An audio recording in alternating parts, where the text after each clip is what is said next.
அதிரடியான தலைப்புல ஒரு பட்டிமன்ற விவாதம், ஒரு காரசாரமான விவாதத்துக்குள்ள நுழைவோமா? ஏன் இதை நான் காரசாரம்னு சொல்றேன்னா, இந்த காரசாரமே நேரத்தை பத்தின ஒரு விவாதம். நேரம் வேணுமா, நிதி வேணுமா? யாருக்கு? எல்லாருக்குமே நிதி வேணும் அப்படின்றதுல மாற்று கருத்து இல்லை. இதோ இங்க எல்லாருமே அவங்களுடைய நேரத்தை நிதியை வாங்கிக்கிட்டு தான் நமக்கு ஒதுக்கி கொடுத்துருக்காங்க. ஆனா இந்த விஷயம் என்னன்னா, பிள்ளைகளுடைய எதிர்காலம் சிறப்பா அமைய, பிள்ளைகளுடைய வாழ்க்கை சிறக்க, அவங்களுக்கு பெற்றோர்கள் தர வேண்டிய முதலீடு என்ன? ஒரு அடித்தளம் அமைச்சு கொடுக்கணும் இல்லையா? பிள்ளைங்களுக்கு நம்ம தானே அவங்க வாழ்க்கையை அமைச்சு கொடுக்கணும். அதற்கு பெற்றோர்கள் என்ன செய்யணும்? நேரத்தை கொடுக்கணுமா, இல்ல நிதியை ஒதுக்கணுமா? அது எப்படி ஒன்னு இல்லாம ஒன்னான்னு கேட்பீங்க. ரெண்டும் தேவைதான். ஆனா எது ரொம்ப முக்கியம் அப்படிங்கறதுதான் விவாதம். இதுதான் வேணும், இது வேணாம் அப்படி நீங்க யாரையாவது நீங்க எதுதான் வேணும்னு சொல்ல வந்திருக்கிறீங்க? நேரம் வேணும்னு சொல்லு. இந்த தரப்புல இப்படி சொல்லுவோம், ஒண்ணு வேணும் ஒண்ணு வேணாம்னு சொல்றது இல்ல. இதோ இப்ப இங்க நாவரசு பேராசிரியர் சசிகுமார் அவர்களும், கவிஞர் கவிதாயினி கல்பனா தர்மேந்திரா அவர்களும் வந்திருக்காங்க. அவங்க நேரம் தான் முக்கியம் பேச வந்திருக்காங்க. எங்க நிதி வேணாம்னு சொல்லுங்க பாப்போம். அப்படி இல்லை. ஆனா நேரம் அதை விட முக்கியம் இவங்களுக்கு. ஏமா அதானே, எங்களுக்கு கொடுத்த நிதியை விட எங்க நேரம் எவ்வளவோ முக்கியம் அப்படின்னு சொல்லலாம். அவங்க என்ன சொல்றாங்கிறத பார்ப்போம். ஆனா பெற்றோர்கள் நேரம் ஒதுக்குவது என்பது எல்லா இடத்துலயும் மாமூலா நடக்கிற விஷயம். பணம் தாங்க இன்னைக்கு வாழ்க்கையை முடிவு பண்ணுது. பணம் இருந்தாதான் நல்ல விஷயங்கள் எல்லாத்தையுமே செயல்படுத்த முடியுது. பிள்ளைங்களுக்கு நம்ம நினைச்ச மாதிரி ஒரு கல்வியோ இல்ல ஒரு வசதி வாய்ப்போ, அதானே எல்லாமே கடைசியில காசு, பணம், துட்டு, மணி அப்படின்னு சொல்றதுக்காக இந்த பக்கம் சென்னையை சேர்ந்த பேராசிரியர் என்னுடைய சகோதரர் சண்முகம் அவர்களும், உங்க ஊர் பக்கம்தான் நாகூரை சேர்ந்த வருணினி அவர்களும் வந்திருக்கிறாங்க. நேரமா நிதியா? சபாஷ், சரியான போட்டி. முதல்ல முத்தாய்ப்பா பேசுறது யாருன்னு பார்த்தா நம்முடைய நாவரசு சசிகுமார் அவர்கள். அன்பிற்கினியவர்களே, உலக அதிசயங்கள் 7 என்று சொல்லுவார்கள். உலக அதிசயங்கள் 7 என்று சொல்லுவார்கள். சத்தியமாய் எனக்கு அதில் உடன்பாடு இல்லை. உலக அதிசயம் என்றால் அது ஒன்றுதான். உலக அதிசயம் என்றால் அது ஒன்றுதான். அது நம் தாய்மொழி தமிழ்தான் என்று இந்த மண்ணிலே சொல்லிக் கொள்வதிலே மற்றற்ற மகிழ்ச்சி அடைகின்றேன். உலகமெல்லாம் வியாபித்திருக்கும் வசந்த் தொலைக்காட்சி நேயர்கள் அத்துணை பேருக்கும் விஜயதசமி நல்வாழ்த்துக்களை சொல்லிக் கொள்வதிலே மற்றற்ற மகிழ்ச்சி அடைகின்றேன். நாங்க நேரத்தை ஒதுக்கி வந்திருக்கிறோம், நேரம்னு பேச வந்திருக்கிறோம், அதனால கைதட்டுங்கன்னு சொன்னேன். இந்த நவராத்திரி அப்படின்னு சொன்னோன்னே முக்கியமான ஒரு கல்வி கடவுள் சரஸ்வதியை வணங்கக்கூடிய திருநாள் சரஸ்வதி பூஜை. உண்டா இல்லைங்களா? கல்வி கடவுள் சரஸ்வதியை வணங்கக்கூடிய திருநாள் சரஸ்வதி பூஜை நம்ம கொண்டாடுறோம். ஆனா கல்வி கடவுள் சரஸ்வதி, அதில் எந்த மாற்று கருத்தும் இல்லை. தமிழகத்திற்கு கல்வி தந்த கடவுள் ஒருவர் இருக்கிறார். சோறு போட்டவங்கெல்லாம் அம்மா, சோறு போட்டவங்கெல்லாம் அம்மா, சொல்லி கொடுத்தவங்கெல்லாம் அப்பா. இந்த ரெண்டையும் செஞ்ச ஒரு தலைவர் இருக்கிறார். அவர் தமிழகத்தில் பல மனைகளுக்கு சொந்தக்காரர் இல்லை. தமிழகத்தில் பல மனைகளுக்கு சொந்தக்காரர் இல்லை, பல அணைகளுக்கு சொந்தக்காரர். யார் தெரியுமா? அவர்தான் கர்ம வீரர் காமராஜர். அவரை இந்த நல்ல நேரத்திலே வணங்கி மகிழ்கிறேன். ஏன் இந்த நேரத்துல காமராஜரை சொல்லணும் அப்படின்னு ஒரு கேள்வி எழலாம். இந்த தலைப்புக்கான தீர்ப்பை சொன்னவரே கர்ம வீரர் காமராஜர் தாங்க. இந்த தலைப்புக்கான தீர்வை சொன்னது கர்ம வீரர் காமராஜர். அவர் என்ன சொன்னார் தெரியுமா? உன்னுடைய பிள்ளை ஊனமாக பிறந்தால், உன்னுடைய பிள்ளை ஊனமாக பிறந்தால் சொத்து சேர்த்து வை. உன்னுடைய பிள்ளை ஊனமா பிறந்துச்சுன்னா சொத்து சேர்த்து வை. ஆனால் சொத்து சேர்த்து வைத்து உன் பிள்ளையை ஊனமாக்கி விடாதே என்று சொன்னவர் கர்ம வீரர் காமராஜர். என்ன அர்த்தம்? சொத்து சேர்த்து வைக்க கூடாதுன்னு அர்த்தம். ஏற்கனவேங்க பசங்க பிள்ளைகளா இருந்தான், இப்ப பிள்ளைகளா இல்ல. ஒவ்வொரு பயலும் புள்ளிங்கோவா மாறி திரிஞ்சுக்கிட்டு இருக்கிறான். நான் வாத்தியாரு, வகுப்பிலே பாடம் நடத்துறேன். பொய் பேசக்கூடாது, பிறர் பொருள் மேல ஆசைப்படக்கூடாது, பிறர் மனம் நோக பேசக்கூடாது அப்படின்னு சொல்றேன். கடைசி பெஞ்சில இருந்து ஒருத்தன் சொல்றான், மொத்தத்துல வாழக்கூடாதுன்னு சொல்றீங்களா சார்? பரீட்சைக்கு 30 பேப்பர் கொடுத்துருக்காங்க சார். 10ஆவதுல 30 பேப்பர் கொடுத்துருக்காங்க பரீட்சை எழுதுறதுக்கு. இவன் நம்மால ஒரே பக்கம் தான் எழுதியிருக்கிறான். என்னடா ஒரே பக்கம் தான் எழுதியிருக்கேன்னு கேட்கறதுக்கு சொல்றேன். சிங்கம் சிங்கிள் பக்கம் தான் எழுதும், பண்ணிங்க தான் பக்கம் பக்கமா எழுதுங்கிறான். பக்கத்து கிளாஸ்ல வாத்தியார் ஒரு பையனை போட்டு அடிச்சுட்டு இருந்தார். ஏன் சார் அடிக்கிறீங்க? அடிக்காதீங்க, என்ன பிரச்சனை? அட போங்க சார். இவன் என்ன சொன்னான் தெரியுமா? விநாயகர் சதுர்த்தி அன்னைக்கு அவர் ஆத்துல போட்டு குளிப்பாட்டுற மாதிரி ஆசிரியர் தினம் முடிஞ்சோன்னா உங்களை போட்டு குளிப்பாட்டுவாங்களான்னு கேட்கிறான் சார். இந்த பெற்றோர்கள் என்ன நினைச்சிட்டு இருக்கிறாங்கன்னா, நமக்கு தான் எல்லாம் தெரியும், நம்ம போய் சம்பாரிச்சா போதும், பிள்ளைகளை கவனிக்க வேண்டியதில்லை அப்படின்ட்டு ஒரு அம்மா என்ன பண்ணுச்சு, அன்னைக்கு பையனை கூப்பிட்டு ரொம்ப அவன் மேல அக்கறை உள்ள மாதிரி கூப்பிட்டுது. டேய் வாடா, வாஸ்கோட காமா யாருன்னு தெரியுமா? எனக்கு தெரியாது, படிப்புல கவனம் செலுத்துறா அப்படின்ட்டு அது போயிடுச்சு. திருப்பி இவன் கூப்பிட்டா, மம்மி இங்க வா. பரிமளா ஆண்டி உனக்கு தெரியுமா? தெரியாதுடா, நீ உன் புருஷன் மேல கவனம் செலுத்து. சார், யாருமே இன்னைக்கு ஒரு உளவியல் அறிஞர்கள் என்ன சொல்றாங்கன்னா, ஒரு காலத்துல கூட்டு குடும்பமா இருந்தோம், எல்லாரும் ஒன்னா உட்கார்ந்து சாப்பிட்டோம். அப்ப சாப்பிடறதுக்குள்ள அந்த நேரத்திற்குள்ள அந்த உறவுகளை, உன்னதங்களை நாம் பேசிக்கிட்டோம்.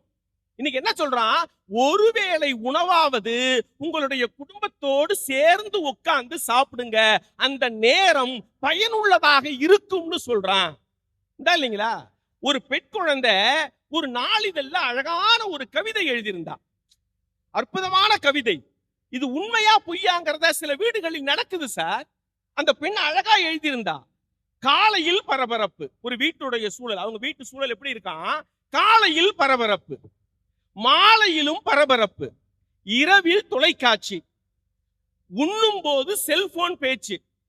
எங்கே நான் பேச என் பெற்றோர்களோடு, எங்கே நான் பேச, என்ன நான் கேட்க, எதை கேட்கணும் அவன் நினைக்கிறாளாம், அப்பா அம்மாட்ட சொல்லணும்னு நினைக்கிறாளாம், பக்கத்து வீட்டில் இருந்து கண்ணடிக்கும் மாமாக்கள் பற்றி, பள்ளிக்கு போகையிலே கிண்டல் செய்யும் அண்ணன்கள் பற்றி, சதா எனக்குள் எழும் பாட சந்தேகங்கள் பற்றி. எதை என் பெற்றோரிடம் கேட்டாலும் அப்புறம் பார்க்கலாம், அப்புறம் பார்க்கலாம், அப்புறம் பார்க்கலாம் என்றால் எப்புறம் பார்க்கலாம் என்று ஒரு குழந்தை ஏங்கி தவிக்கிறாள் என்று சொன்னால் எதை நீங்கள் ஒதுக்க வேண்டும் என்பதை இந்த மன்றம் முடிவு செய்யட்டும். நான் இங்க உட்கார்ந்திருக்கிறவங்களுக்கெல்லாம் அழகான ஒரு உதாரணம் சொல்லணும்னு ஆசைப்படுறேன் சார். பிள்ளைகளுக்கு ஒரு பெற்றோர் நேரம் ஒதுக்குனா அவன் எப்பேற்பட்டவனா வருவான் தெரியுமா? ஒரு வரலாற்று செய்தி உண்டுங்க. ஒரு வகுப்பறை, பழங்காலத்துல ஒரு வகுப்பறை ஆசிரியர் உள்ளவரார் வந்து மாணவர்களை பார்த்து கேட்கிறார். இப்போது அந்த கேள்வியை கேட்பது உண்டு. நீங்கள் படித்து முடித்து என்னவாக போகிறீர்கள் என்று ஆசிரியர் கேட்டார். ஒரு பையன் எந்திரிச்சு சொன்னான், நான் விஞ்ஞானியாக போகிறேன், நான் ஆசிரியராக போகிறேன், நான் மருத்துவராக போகிறேன் அப்படின்னு ஒவ்வொருத்தரும் ஒண்ணு சொன்னான். ஒரு பையனை பார்த்து கேட்டார், நீங்க என்னவா ஆக போறேன்னு கேட்டார். அதுக்கு அந்த பையன் சொன்னான், நான் குதிரை வண்டி ஓட்ட போறேன் அப்படின்னா. அந்த வகுப்பில் உள்ள அனைத்து மாணவர்களும் சிரித்தாங்க. இவனுக்கு ஒரு மாதிரியா போயிடுச்சு. ஆசிரியர் என்ன பண்ணாரு, நல்லா படிக்கிற பையன் நினைச்சேன், குதிரை ஓட்டுவாங்கிற, உட்கார்றா அப்படின்ட்டார். இவன் வீட்டுக்கு வந்தான். அம்மாட்டெல்லாம் எதுவுமே சொல்லலீங்க, ஆனா மனசுக்குள்ள ஒரு வருத்தம் இருந்துச்சு. ஆனா அந்த அம்மா கண்டுபிடிச்சா, அவதான் தாய். கூப்பிட்டா, வாடா உட்காரா பக்கத்துல. ஏன்டா சோகமா இருக்க? இல்லம்மா ஒண்ணும் இல்லம்மா. இல்லடா ஏதோ சோகமா இருக்க, என்னன்னு சொல்டா அப்படின்னா. ஒண்ணும் இல்லம்மா, இன்னைக்கு வகுப்புல படிச்சு முடிச்சிட்டு என்ன ஆக போறீங்கன்னு எங்க ஆசிரியர் கேட்டாரு. சரி கேட்டார்லடா, நீ என்னடா சொன்ன? நான் குதிரை வண்டி ஓட்டுவேன்னு சொன்னம்மா, ஆனா வகுப்பில் உள்ள எல்லா மாணவர்களும் கேலி செய்தார்கள்மா, நான் சொன்னது சரியா தப்பான்னு அந்த பிள்ளை கேட்டான்.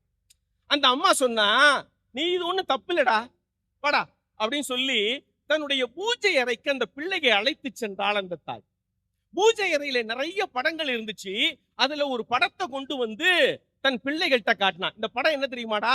இது மகாபாரதம் உணர்த்தக்கூடிய படம்டா. வில்லுக்கு விஜயன் என்று சொல்லக்கூடிய அர்ஜுனன் குதிரை தேர் பூட்டிய தேரை ஓட்டுகிறான், குதிரை மேல உட்கார்ந்துருக்கிறான். அந்த வில்லுக்கு விஜயன் தேர்ல உட்கார்ந்துருக்கான் பத்தியா, அவனுக்கு யார் தெரியுமாடா அந்த குதிரையை ஓட்டுறது? இந்த உலகத்திற்கு பகவத்கீதையை சொன்னானே கிருஷ்ண பரமாத்மா, அவன் தான்டா குதிரைய வண்டியை ஓட்டுறான். நீ பகவத்கீதை ஓட்ட சொன்ன கிருஷ்ணன் போல இந்த உலகத்திற்கு ஆன்மீகத்தை பரப்பக்கூடிய சாரதியாக வர வேண்டும் என்று அந்த தாய் சொன்னால், அந்த தாய் யார் தெரியுமா? புவனேஸ்வரி. அந்த மகன் யார் தெரியுமா? அமெரிக்காவிலே சென்று சகோதர சகோதரிகளே என்று ஆன்மீக வெளிச்சத்தை பரப்பினாரே சுவாமி விவேகானந்தர் என்பதை நீங்கள் புரிந்து கொண்டால், நேரம் ஒதுக்கினால் பலன் கிடைக்கும் என்பதை நீங்கள் புரிஞ்சுக்கணுங்க. இதுல பெற்றோர்களுக்கு எப்போதும் ஒரு டயலாக் உண்டுங்க. நான் எல்லாரையும் சொல்லல, சில பெற்றோர்கள் சொல்லுவான், நான் சின்ன வயசுல எவ்வளவு கஷ்டப்பட்டேன் தெரியுமா, எவ்வளவு கஷ்டம், காசுக்கு நாயா அழைஞ்சண்டா, ஆனா நான் பட்ட கஷ்டம் எல்லாம் என் பிள்ளைங்க படக்கூடாதுன்னு அவன் கேட்கறதெல்லாம் வாங்கி கொடுக்கறேன். இது எவ்வளவு பெரிய முட்டாள்தனம் தெரியுங்களா? நீங்க உங்க சின்ன வயசுல காசுக்கு அலைஞ்சேன்னு சொல்லிட்டு அவனுக்கு வேண்டிய பொருளெல்லாம் நீங்க வாங்கி கொடுத்தீங்கன்னு சொன்னா அவன் பிற்காலத்துல பணத்துக்கு பேயா அலைவான். புரூஸ்லி தான் சொன்னார், அழகா சொன்னார். என்ன தெரியுமா சொன்னார்? யாரா சிறந்த பெற்றோர்கள்னு கேட்டப்ப சொன்னார், உனக்கு கிடைக்காத பொருள்களை எல்லாம், சின்ன வயசுல எனக்கு கிடைக்காத பொருள்களை எல்லாம் உன் குழந்தைக்கு வாங்கி தர பத்தியா, அது சிறந்த பெற்றோர் இல்லடா. நீ கற்றுக்கொள்ளாத விஷயங்களை எல்லாம் உன் பிள்ளைகளுக்கு கற்றுக் கொடுத்தீர்கள் என்று சொன்னால் அதுதான் சிறந்த பெற்றோர் என்று புரூஸ்லி சொன்னா. சொல்லிட்டு கீழே 2 வரிகள் சொன்னான். என்ன தெரியுமா சொன்னா? அறிவு இருக்கு பத்தியா, அது விருத்தியாகும், பொருட்கள் பழுதாகும் என்று சொன்னான். சார், நான் எளிமையா இந்த தலைப்பு அணுகிறேன் சார். இன்னைக்கு சில வீடுகளில் ஒரு அம்மா ஒரு குழந்தை போயிங்க அம்மாட்ட சொன்னுச்சு, அம்மா அம்மா ஒரு ஒரு ஒரு பேட்டி எடுத்தாங்க ஒரு பள்ளிக்கூடத்துல ஒரு பேட்டி எடுத்தாங்க. நீங்க எல்லாம் என்னவாக போறீங்க ஒவ்வொருத்தரும் ஒண்ணு சொன்னான். ஒரு சின்ன குழந்தை வந்து என்ன சொன்னுச்சு தெரியுமா? நான் டிவியா பிறக்கணும்னு சொன்னுச்சு. நான் டிவியா பிறக்கணும்னு ஒரு குழந்தை சொல்லிச்சுங்க. எல்லாருக்கும் ஆச்சரியம், ஏமா டிவியா பிறக்கணும்னு சொல்றீங்க அப்படின்னு கேட்டது அந்த குழந்தை சொன்னுச்சு, இல்ல எங்க அம்மா என்ன பாத்துக்கிறத விட டிவிய பாக்குற நேரம் தான் அதிகமா இருக்குன்னு சொல்லு. எப்படி சார் அந்த குழந்தை நல்ல குழந்தையா வளரும்? அதான் சார் எங்களுடைய கேள்வி. ஒரு ஒரு அமெரிக்க நாட்டுல ஒரு நல்ல ஒரு கதை ஒண்ணு உண்டு. அமெரிக்க நாட்டுல ஒரு கதை, அது நம்ம நாட்டுக்கும் பொருந்தும். ஒரு தகப்பன் ஆபீஸ் முடிச்சுட்டு வீட்டுக்கு வரான். சூட்கேஸ் எடுத்துட்டு வீட்டுக்குள்ள வரதுக்குள்ள வீட்டுல இருக்கக்கூடிய பிள்ளை நேரா போய் அப்பா காலை பிடிச்சுக்கிச்சு. அப்பா உனக்கு ஒரு நாள் எவ்வளவுப்பா சம்பளம்னு கேட்டுச்சு. எத்தனை $? சம்பளம்? போ, வந்தோடனே இதே வேலை போ அப்படின்னு நேரா போனாரு, போட்டாரு, செல்போனை பார்த்தாரு. திருப்பி கொஞ்ச நேரம் கழிச்சு நேரா போய் உட்காந்துக்கிட்டு, அப்பா உனக்கு ஒரு நாளைக்கு எத்தனை $? சம்பளம்னு கேட்டுச்சு. போ, இதே வேலையா அப்படின்னு துரத்தி அடிக்கிறார். சாப்பிடுற நேரம் அப்பயும் கேக்குது, அப்பா உனக்கு ஒரு நாளைக்கு எத்தனை $? சம்பளம்னு கேட்டது. இப்ப அந்த ஆள் சொன்னா, ஏன் அம்மா சொல்லி கேட்க சொன்னாளா? அவளுக்கு தெரியாதா? எத்தனை $? அவ தானே கேட்க சொன்னா அப்படின்னு ஓங்கி ஒரு அடி அடிச்சுட்டு தான் ரூம்ல போய் அந்த அப்பா படுத்துட்டான். புள்ள அவன் ரூம்ல போய் படுத்துட்டான். அப்பனுக்கு தூங்க முடியல, என்னமோ ஒரு குற்ற உணர்வு. நேரா அந்த பிள்ளைகிட்ட போய், அம்மா அப்பா தெரியாம அடிச்சேன்டா, அப்பா டேடி தெரியாம அடிச்சேன்டா, என்ன மன்னிச்சிடுறா. என்னடா கேட்ட? இல்லப்பா உனக்கு எத்தனை $? சம்பளம் ஒரு நாளைக்குன்னு கேட்டேன். அது ஒண்ணு இல்லடா, $40 எனக்கு சம்பளம் அப்படின்னு அந்த அப்பன் சொன்னான்.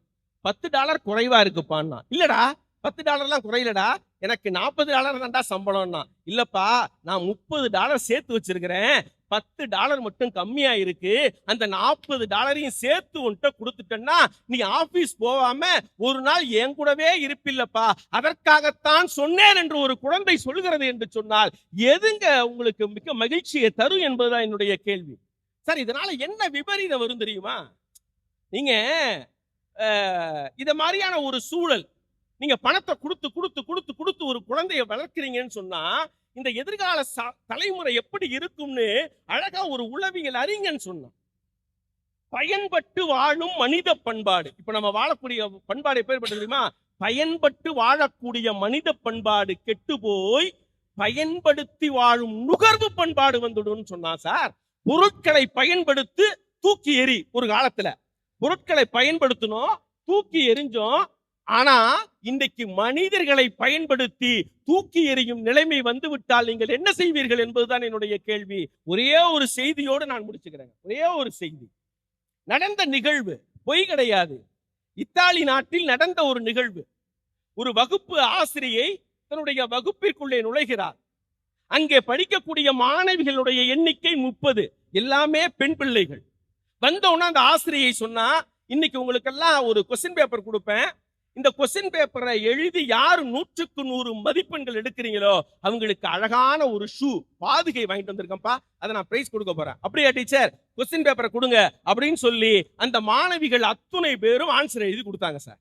அந்த ஆன்சர் ஷீட்டை வாங்கி டீச்சர் உடனடியா திருத்துறாங்க. திருத்தி முடிச்சாச்சு. திருத்தி முடிச்சோன்னா அதுல என்ன ஆச்சரியம்னா, அந்த வகுப்பில் உள்ள 30 மாணவிகளுமே 100க்கு 100. இருக்கிறது எத்தனை ஷூ இருக்கு? பாதுகை ஒண்ணுதான் இருக்குது.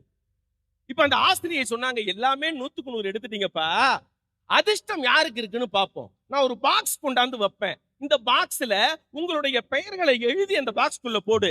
யார் பேர் வருதோ அவங்களுக்கு இந்த ஷூவை கொடுத்துறேன் அப்படின்னா எல்லா பெண் பிள்ளைகளும் பெயர்களை எழுதி அந்த பாக்ஸ்ல போட்டாச்சு. ஆசிரியை ஒரே ஒரு பெயரை எடுத்து படிக்கிறாங்க. வஃபா அப்படின்னு அந்த பெயரை படித்தவுடன் அந்த வகுப்பில் இருக்கக்கூடிய 29 மாணவிகளும் எழுந்து நின்று கைதட்டி ஆரவரித்தார்கள். அந்த வஃபாவை அழைத்து ஷூவை, அந்த பாதுகையை ஆசிரியை கொடுத்து விட்டு வீட்டிற்கு வந்து தன்னுடைய கணவன்கிட்ட சொல்லி கொண்டிருக்கும் பொழுதே அழத் தொடங்கிட்டா அந்த ஆசிரியை. கணவன் கேட்கிறான், ஏன் அதான் பிரைஸ் கொடுத்தாச்சே அப்புறம் ஏன் அழுற? இல்லைங்க, என்னை விட என்னுடைய பிள்ளைகள் உயர்ந்தவர்கள்னு அந்த ஆசிரியை சொன்னான். என்ன காரணம்? இந்த வகுப்பில் நல்லா படிக்கக்கூடிய மாணவி வஃபா, அவளுக்கு தான் கிடைச்சி போச்சே. இல்ல, என்னுடைய வகுப்பில் மிக மிக மிக ஏழ்மையான மாணவி வஃபா, அதான் கிடைச்சிருச்சே, அப்புறம் ஏன் வருத்தப்படுற?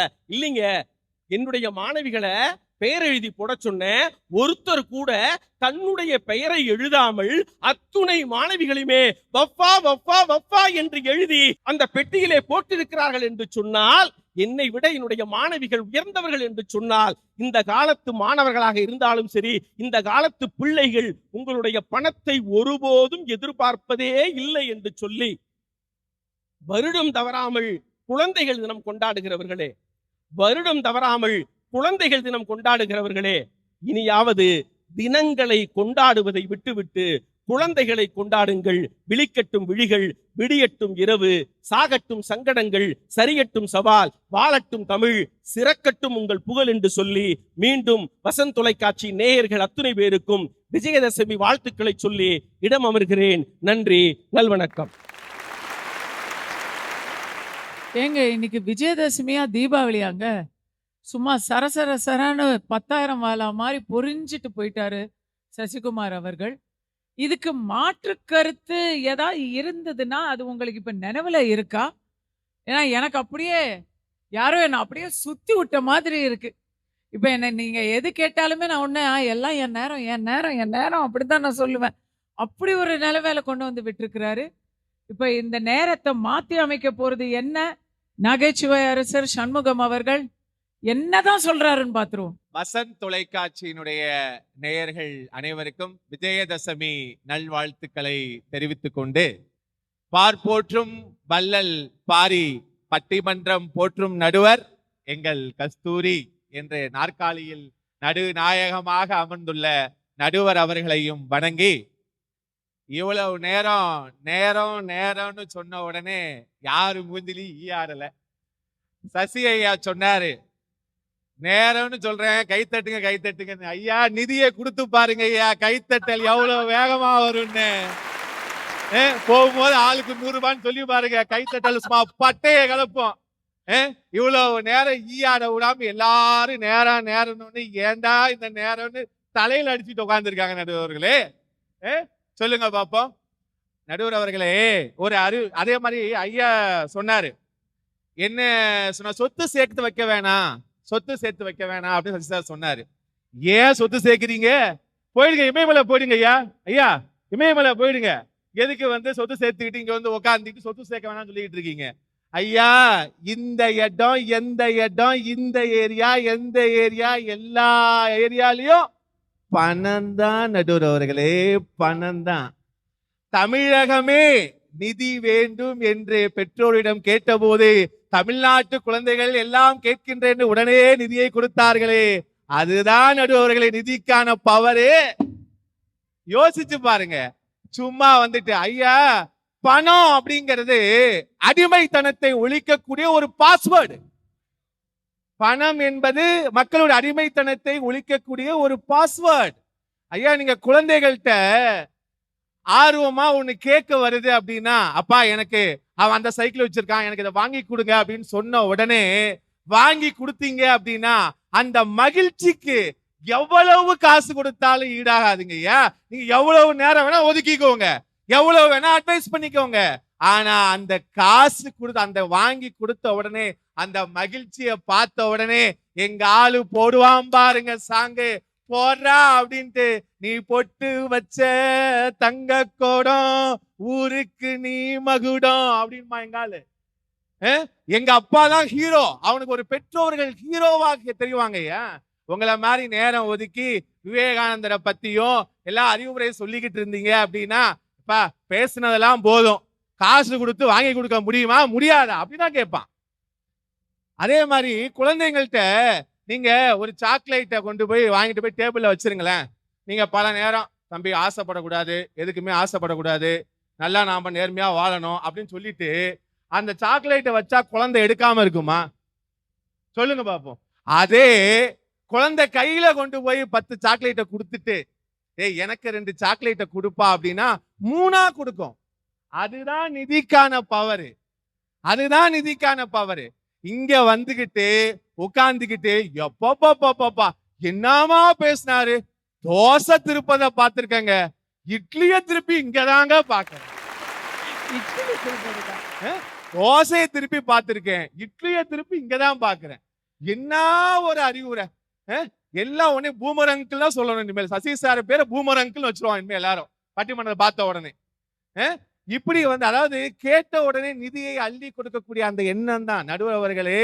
ஆரம்ப காலத்துல 10 பிள்ளைங்க 16 பிள்ளைங்க எல்லாரும் வீட்டுல வச்சிருந்தாங்க, உறவுக்காரங்க. அப்ப நேரம் தேவைப்பட்டது. இன்னைக்கு ஒரு குழந்தைக்கு சமாளிக்க முடியுதா? சொல்லுங்க, ஒரு குழந்தைய சமாளிக்க முடியுதா? நமக்கு அப்ப வந்து உறவுகளோடு வாழ்ந்த காலம். இப்ப யாரும் கூட்டு குடும்பமா இல்ல, கருவிகளோடு வாழக்கூடிய காலம். கருவிகளோட வாழக்கூடிய காலத்துல நீங்க வந்து நேரம் ஒதுக்கணும் எப்படி ஒதுக்க முடியும்? நிதி கொடுத்தாதான், எல்லாமே நிதி கொடுத்தாதான். Money money money, no money no money, no honey no honey டா. Money is always ultimate, money is everything. Money money money money, அது இல்லாம எதுவுமே கிடையாது நடுவர் அவர்களே. சும்மா அதாவது குழந்தைங்களுக்கு நீங்க நிதியை ஒதுக்கி பாருங்கள். ஐயா சொன்னாரு, நான் வந்து அந்த அதாவது அவரு வந்து காசு கொடுக்காம இருந்ததுனால அவங்களுக்கு செலவு பண்ணால இப்ப அவர் செலவு பண்றாரு, அது அயோக்கியத்தனம் முட்டாள்தனம் கிடையாது. நான் பட்ட கஷ்டத்தை என் குழந்தைகள் படக்கூடாது என்று ஒவ்வொரு பெற்றோரும் நினைக்கிறானே, அதுதான் நிறைய உன்னத தலைவர்கள், அவர்கள்லாம் கொண்டாடக்கூடியவர்கள். ஐயா, நாங்கெல்லாம் 90s கிட்ஸ்ல இருக்கும்போது எங்க அப்பாட்ட 2 ரூபா கேட்டா கெஞ்சுவோம். சந்தடி சாக்குல 90s கிட்ஸ் ஆனா கவனிச்சிட்டேன். 2 ரூபா கேட்டா கெஞ்சுன்னு கெஞ்சுவோம். பா 2 ரூபா கொடுப்பா, பா அது வாங்கிக்கிறேன்பா, பா தென் மிட்டாய் வாங்கிக்கிறேன்பா, பா அது வாங்கிக்கிறேன்பா. 2 ரூபா கொடுக்கவே மாட்டேன். அதை வாங்கறதுக்குள்ள எங்க அப்பா பாக்கெட்ல இருந்து அந்த 2 ரூபா வரதுக்குள்ள அப்படியே இங்க போவாரு, அங்க போவாரு, அங்க போவாரு, இங்க போவாரு. இப்ப அப்படி கிடையாது. என் சாமி, என் ராசா, என் கண்ணு, உனக்குதான் தங்க எல்லாமே அப்படின்னு உடனே கேட்ட உடனே வாங்கி கொடுக்கக்கூடிய காலம் இந்த காலம் தான் நடுவர்களே. பெற்றோர்கள் அதிகமாக குழந்தைகளுக்கு நிதியைத்தான் ஒதுக்க வேண்டும். நடுவர்களே, கல்விக்கு இந்த காலத்துல எவ்வளவு செலவு பண்ண வேண்டியது இருக்கு யோசிச்சு பாருங்க. சரஸ்வதி தேவியை கரம் பிடிக்க வேண்டும் என்றால் லட்சுமி தேவியின் காலில் விழுந்துதான் ஆக வேண்டும் நடுவர் அவர்களே. அடாடாடாடாடா. மொத்தத்துல மாற்றுக்கருத்து இருக்கா? பெண்களா எப்படி தாஜா பண்ணணும்னு தெரிஞ்சு வச்சிருக்கிறீங்க. ஏதாவது மாற்று கருத்து இருக்கா? அதாவது சரஸ்வதி தேவி, லட்சுமி தேவி, பார்வதி தேவி இருக்காங்க அப்படின்னா ஏன் செல்வத்தை சென்ட்ரல்ல வச்சிருக்கான்? ரெண்டுக்கு ஆதாரமே நிதிதான். ரெண்டுக்குமே ஆதாரம் நிதிதான். நிதி இல்ல கல்வி இல்ல, நிதி இல்ல வீரம் இல்ல, ஒண்ணும் பண்ண முடியாது. நீ எவ்வளவு பலசாலியா இருக்கலாம், நீ மிகப்பெரிய வீரரா இருக்கலாம், உன்னை வளர்த்தெடுக்க தேவை நிதி. மறுக்க முடியுமா?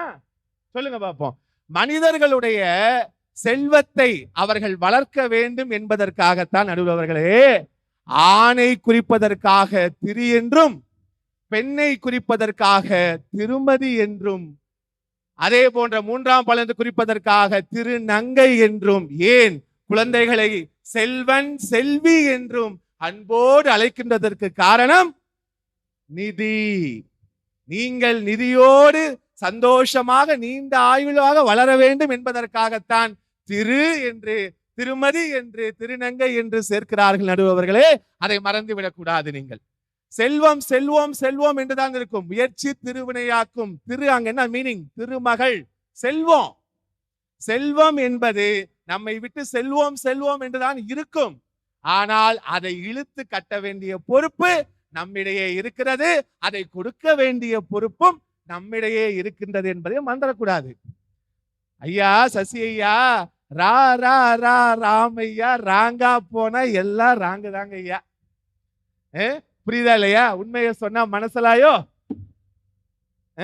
நடுவர் அவர்களே, சசி சார் நேரம் ஒதுக்கி, எல்லாருமே எல்லா குழந்தைகளும் நேரம் ஒதுக்குவதற்கு ஆசைப்படுகிறார்கள், இல்லை என்று சொல்லவில்லை. ஆனால் நீங்கள் நிதியை முன்கூட்டியே ஒதுக்கிவிட்டீர்கள் என்று சொன்னால் அதற்கான பதில் உங்களுக்கு, நீங்கள் சொல்ல வேண்டிய அனைத்தையும் அது செய்து முடிக்கும். நீங்கள் இப்ப நிதி கொடுக்க தவறினீர்கள் என்று சொன்னால் உங்களுக்கு பிற்காலத்தில் நிதி கொடுப்பதற்கு தவறி விடுவார்கள். நடுவுல இப்படி எல்லாம் சொன்னீங்கன்னா அப்புறம் எங்க அப்பா எனக்கு செஞ்சாரியா, எங்க அப்பா என்னை எப்படி எல்லாம் வளர்த்தாரு தெரியுமா, எங்க அப்பா என்னை எப்படி எல்லாம் பாத்துக்கிட்டாரு தெரியுமா, எங்க அப்பா மாதிரி யாரு, எங்க அம்மா மாதிரி யாரு? நடுவர் அவர்கள் நீங்களே யோசிச்சு பாருங்க. அம்மா அப்பாவுக்கு தெரியாம ஆசையா என் மக, அம்மா நான் படத்துக்கு போகணுமா, நீ அப்பாட்ட சொல்லிடாத, காசு மட்டும் எனக்கு கொடு அப்படின்னு சொன்ன உடனே நம்ம கிச்சன்ல இருந்து ஒரு கடுகு டப்பாலையோ போட்ட காசை எடுத்து இந்தா சங்கம் போயிட்டு வாடா அப்படின்னு சொல்லக்கூடிய அந்த மகிழ்ச்சி நீங்க 1000 அட்வைஸ் பண்ணாலும் கிடைக்காது. யோசிச்சு பாருங்க. இங்கே நீங்கள் இந்த காலகட்டத்தில் பெற்றோர்களுக்கு நாம் முக்கியம். கண்டிப்பாக நிதியை ஒதுக்க வேண்டும். நீங்கள் நேரத்தை மட்டும் ஒதுக்கிவிட்டு நிதியை ஒதுக்கினால் ஏற்படக்கூடிய இழப்புக்கு சங்கம் பொறுப்பல்ல என்று தெரிவித்துக் கொண்டு இந்த நல்லதொரு வாய்ப்புக்கு நன்றி பாராட்டி விடைபெறுகிறேன். நன்றி, வணக்கம். எல்லாரும் வணக்கம், தமிழ் அன்னைக்கு வணக்கம், உங்கள் தமிழ் ஆர்வத்துக்கு வணக்கம் சொல்லும் போது இவர் ஆரம்பிக்கிறாரு கெத்து கெத்து கெத்து அப்படின்னு ஆரம்பிக்கிறாரு. அப்படியே ஃபுல்லா ஆரம்பத்துல இருந்து அந்த சென்னை வழக்கு தமிழா அங்கங்க அப்படி தூவி விட்டு கடைசியில அப்படி ஒரு சென்னை கெத்தோடையே முடிச்சாரு. அதான் மணியான பேச்சு அப்படின்னு சொல்லலாம். நீங்க ரொம்ப மணியை பத்தி பேசிட்டீங்க, நல்லா பேசிட்டீங்க. இருந்தாலும் நீங்க ஆண்கள் 2 பேர் பேசி அதுக்கப்புறம் நாங்க ஒத்துக்க முடியாது. நீங்க ஆண்கள் பேசுறது இருக்கட்டும், பெண்கள் என்ன சொல்றாங்க அப்படிங்கறத கேட்டதுக்கு அப்புறம் தான் எந்த ஒரு முடிவுக்கும் வர முடியும். அதுவும் நவராத்திரி பண்டிகை நேரத்துல, விஜயதசமியில வெற்றியை நிர்ணயிக்கிறது கண்டிப்பா லேடிஸா தான் இருக்கணும். என்ன நான் சொல்றது? அதனால நேரம்தான் மிக முக்கியம் என்று அடித்து சொல்ல வருகிறார். யாரையும் அடிக்க மாட்டீங்கல்ல, ஒரு பேச்சுக்கு சொல்றேன். அடித்து சொல்ல வருகிறார் துடிப்பான கவிதாயினி கல்பனா தர்மேந்திரா அவர்கள். உலகெங்கிலும் இருக்கக்கூடிய வசந்த் தொலைக்காட்சி நேயர்களுக்கு விஜயதசமி வாழ்த்துக்களையும் வணக்கங்களையும் தெரிவித்துக் கொண்டு, நடுவர் உள்ளிட்ட சக பேச்சாளர்களையும் அவையில் இருக்கக்கூடிய அத்துணை ஆன்றோர்களையும் சான்றோர்களையும் வணங்குகின்றேன். பெற்றோர்கள் பிள்ளைகளுக்கு ஒதுக்க வேண்டியது நிதியா நேரமா? எனக்கு முன்னாடி வந்து பேசிட்டு போன அண்ணன் சொன்னாரு, நிதி நிதின்னு சொன்னாதான் இங்க இருக்கவங்க முகத்துல சிரிப்பே வருதான். அதாவது நிதி அப்படின்னா இனிப்பு கொடுக்கற மாதிரியா, நேரம் அப்படின்னா கசப்ப கொடுக்கற மாதிரி அப்படின்னு சொன்னாரு. ஆனா அண்ணா, நீங்க ஒரு விஷயம் ஞாபகத்துல வச்சுக்கணும். இனிப்பு எல்லாருக்கும் பிடிக்கும், ஆனால் இனிப்பு என்பது இறுதியில் நோயாகும், கசப்பு என்பதுதான் அதை தீர்க்கும் மருந்தாகும் அப்படின்றத நீங்க மறந்துடக்கூடாது. நடுவர் அவர்களே, விலை மதிப்பில்லாத ஒன்றுக்கு விலை மதிப்பில்லாத ஒன்றைத்தானே நம்மால் கொடுக்க முடியும். அப்படி பார்க்கும்போது நம்மளுடைய பிள்ளைகள் எல்லாருமே அவங்களுக்கு விலை மதிப்பில்லாத மிகப்பெரிய சொத்துக்கள் தானே. அப்ப அவங்களுக்கு எதோடையுமே ஒப்பிட முடியாத, விலை மதிப்பே இல்லாத அந்த நேரத்தை தானே அவர்களுக்கு நாம் கொடுக்க வேண்டும். அதை நம்ம கொஞ்சம் யோசிச்சணும் இல்லையா? நடுவர் அவர்களே, உண்மையா சொல்லணும்னா நம்ம ஜெனரேஷன் எல்லாம், நம்ம தலைமுறையெல்லாம் ரொம்பவே லக்கியான பிள்ளைங்க நம்ம எல்லாமே. ஏன்னா ஒரு எக்ஸாம்பிள் சொல்றேன் கேளுங்க. நம்ம எல்லாருமே பெற்றோர்களின் அரவணைப்பில் வளர்ந்த பிள்ளைகள். ஒண்ணும் இல்ல, காலையில ஸ்கூலுக்கு கிளம்பும் போது அம்மா தலை சீவி விடுவாங்க. அப்ப அந்த ஒரு 10 நிமிஷம் 15 நிமிஷம் எண்ணெயை வச்சு தலையை சீவி அந்த ரெட்டச்சடை பின்னி ரிப்பன் வச்சு மடிச்சு கட்டுற அந்த நேரம் இருக்கு பாத்தீங்களா? அந்த நேரத்துக்குள்ள ஒவ்வொரு நாளும் எத்தனை விஷயங்களை அம்மா சொல்லிக்கிட்டே பின்னுவாங்க. அப்ப முடியை மட்டுமா அவள் சரி செய்தால் நம் மனதில் இருக்கக்கூடிய அழுக்குகளையும் சேர்த்து அம்மா சரி செஞ்சுக்கிட்டே இருந்தாங்க. நான் பிளாட், இது என் வீட்டுல அன்றாடம் நடந்த விஷயம். எல்லா வீட்லயும் எல்லாருக்கும் நடந்திருக்கும் நடுவர் அவர்களே. அதனாலதான் சொன்னேன், நம்ம தலைமுறையெல்லாம் ரொம்ப. ஆனா இது லேடிஸ் தான் இதை சொல்ல முடியும் பாருங்க. ஜடப்பின்றத பத்தி எங்களுக்கு தான் தெரியும். சீப்பால அவங்க தலைய சீவிக்கிட்டே இருக்கும் போது அம்மா சொல்லுவாங்க, நல்லா படிக்கணும்பா, நிறைய மார்க் வாங்கணும், படிச்சு நல்ல வேலைக்கு போகணும், நல்ல பிள்ளையா இருக்கணும். அதை விட நீ ஸ்கூலுக்கு போற வர வழியில யாரு பார்த்து என்ன கிண்டல் செஞ்சாலும் சரி, கேலி செஞ்சாலும் சரி, அதெல்லாம் காதுலயே வாங்கிக்க கூடாது. நெகட்டிவா கூட அவங்களுக்கு ரெஸ்பான்ஸ் பண்ணிட கூடாது. யாரையோ சொல்லிட்டு போறாங்கன்னு நினைச்சு நீ பாட்டுக்கு போயிட்டு வரணும்னு எத்தனை கருத்துக்களை, எத்தனை விஷயங்களை அம்மா நம்ம மனசுல பதிச்சாங்க. அதனாலதானே நடுவர் அவர்களை இன்னைக்கு நம்ம இந்த நிலைமையில வந்து இங்க நின்னுட்டு இருக்கோம். ஆனா அந்த ஒரு வாய்ப்பு இன்றைய காலகட்டத்தில் இருக்கக்கூடிய பிள்ளைகளுக்கு கிடைக்குதா அப்படின்னா அது எவ்வளவு பெரிய கேள்விக்குறியா இருக்கு. அதை விட ஸ்கூல் முடிஞ்சு வீட்டுக்கு வரும்போதே பிள்ளைகள் நம்மெல்லாம் அம்மான்னு சொல்லிக்கிட்டு தான் வீட்டுக்குள்ளேயே வருவோம், அம்மாவை தேடிக்கிட்டு தான் வீட்டுக்குள்ளேயே வருவோம். நம்ம வீட்டுக்குள்ள வர்றதுக்குள்ள அம்மா நமக்கு தட்டுல சாதம் போட்டு வச்சிருப்பாங்க. போய் தலையெல்லாம் அவுத்துட்டு ஃபேஸ் வாஷ் பண்ணிட்டு ட்ரெஸ் மாத்திட்டு வரத்துக்குள்ள தட்டுல போட்ட சாதத்தை பெனஞ்சு வச்சு இந்தா சாப்பிடு சாப்பிடுன்னு ஊட்டி விடுவாங்க. போதுமான்னு சொன்னாலும் அம்மா என்ன சொல்லுவாங்க, இந்த வாயில தான்ப்பா சத்து இருக்கு, இந்த வாயில தான்மா சத்து இருக்கு, சாப்பிடுமான்னு கடைசி வரைக்கும் அதை நமக்கு ஊட்டி விட்டுக்கிட்டே இருப்பாங்க அம்மா. ஆனா இன்றைய காலகட்டத்தில் பிள்ளைகள் பள்ளியிலிருந்து வரும்போது அம்மானு கூப்பிடுறதுக்கும் வார்த்தைகள் இல்லை. அவர்களுக்கு தட்டு நிறைய சாதத்தை போட்டு பெனஞ்சு ஊட்டி விடுறதுக்கு பெற்றோர்களாகிய நமக்கு வாய்ப்புகளும் இல்லை அப்படின்னு நினைக்கும் போது எவ்வளவு வேதனையாக இருக்கு நடுவர் அவர்களே.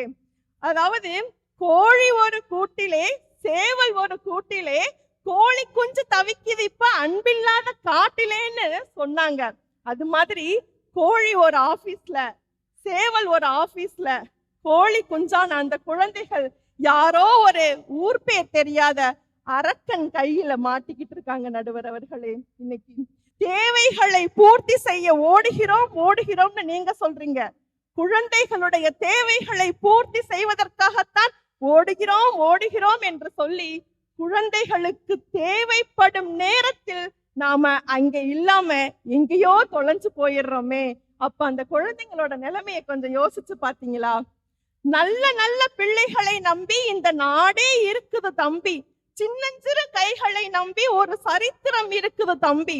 அன்னையிடம் நீ அன்பை வாங்கலாம், தந்தையிடம் நீ அறிவை வாங்கலாம், இரண்டும் இருந்தால் பேரை வாங்கலாம், பேரை வாங்கினால் ஊரை வாங்கலாம். இது அந்த காலத்துல. ஆனா இப்ப நல்ல நல்ல செல்போனை நம்பி இந்த நாடே இருக்குது தம்பி. அன்னையிடம் நீ ஆண்ட்ராய்டை வாங்கலாம், தந்தையிடம் நீ ஐபோனை வாங்கலாம், இரண்டிலுமே நீ எதை வேணாலும் டவுன்லோட் பண்ணலாம். உன்னுடைய எதிர்காலமே இங்க மிகப்பெரிய கேள்விக்குறியா ஆகலாம் அப்படின்ற மாதிரி பெற்றோர்கள் இன்னைக்கு பிள்ளைங்க கூட நேரத்தை ஒதுக்க முடியாம அவங்கள சமாளிக்கணுமே அப்படின்றதுக்காக நாமளே கையில அவங்களுக்கு போனை கொடுத்து இந்த கொஞ்ச நேரம் பாரு, விளையாடு, என்னைய டிஸ்டர்ப் பண்ணாத அப்படின்னு சொல்றதால அவர்களுடைய வாழ்க்கை எந்த அளவுக்கு திசை திரும்பி போகுது அப்படின்றத கொஞ்சம் யோசிக்கணும்லன்னு.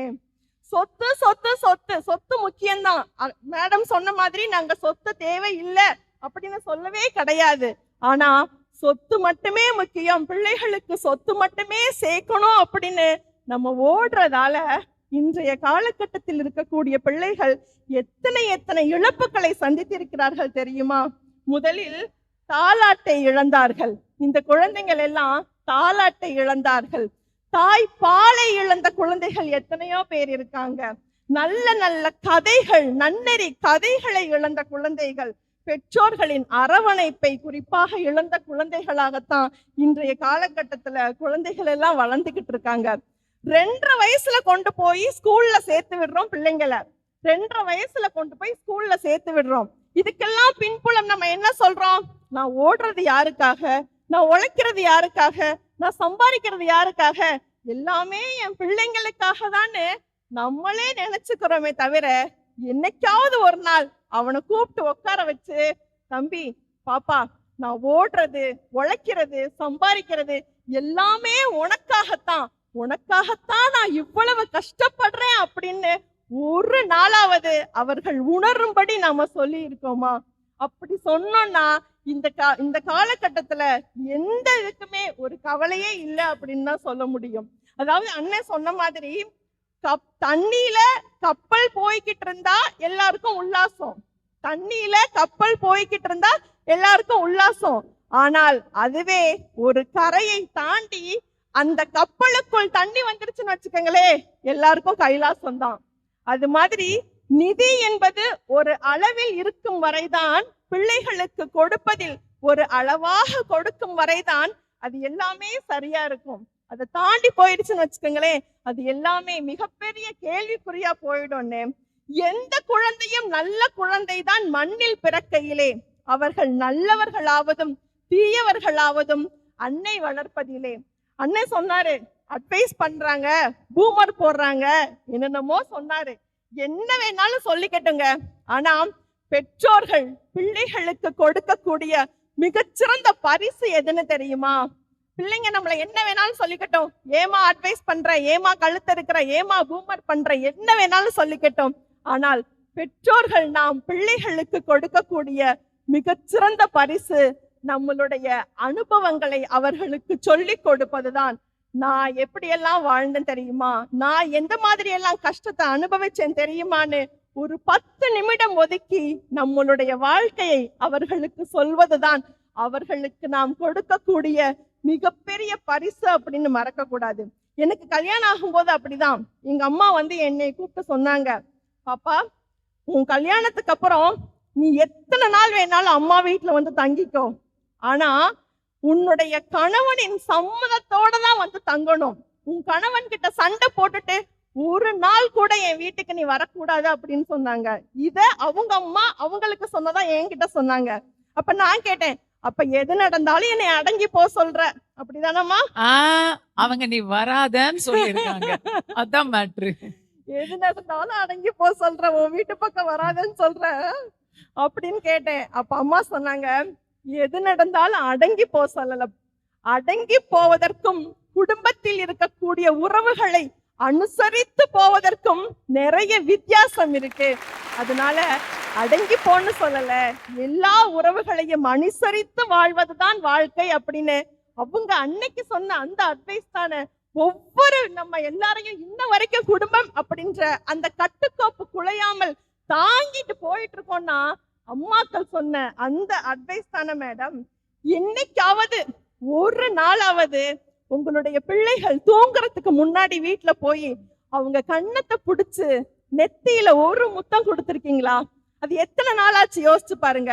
எத்தனை வயசானாலும் பரவாயில்ல, குழந்தைங்க எத்தனை வயசானாலும் நமக்கு அவங்க குழந்தைங்க தானே. ஒரு நாளாவது அவர்களுடைய முகத்தை பிடித்து அவர்களுடைய நெத்தியில் ஒரு முத்தம் கொடுத்து பாருங்கள். நீங்க 1 கோடி ரூபாய் கொடுத்தா கூட அந்த ஒரு நொடி கொடுக்கிற அந்த முத்தத்திற்கு ஈடாகாது. வாரத்துல ஒரு நாளாவது குழந்தைங்களை மடியில படுக்க வச்சு அவங்க தலைய கோதி கொடுத்து அவங்களுக்கு என்னென்ன பிரச்சனை, அவங்க மனசுல என்ன இருக்குன்னு கேட்டு பாருங்க. ஏன்னா பகிர முடியாத எவ்வளவோ விஷயங்களை அவர்கள் மனதிற்குள் புதைத்து வைத்திருப்பார்கள். யார்கிட்டடா சொல்றது, யாருடா கேப்பான்னு திக்க தெரியாம இருக்கிற நேரத்துல மடியில ஒரு நாள் படுக்க வச்சு தலைய கோதி விட்டு மனம் விட்டு அவர்களிடம் பேசி பாருங்கள் நடுவர் அவர்களே. யாருமே இல்லாத கடையில யாருக்குமா டீ ஆத்துறன்ற மாதிரி குழந்தைகளுக்கு வாழ்க்கைனா என்னன்னே சொல்லி கொடுக்காம பணத்தை மட்டுமே கொடுத்து கொடுத்து கொடுத்து அவங்கள கெட்டு போக வைக்கிறீங்களேம்மா, என்னம்மா நீங்க இப்படி பண்றீங்களேம்மா.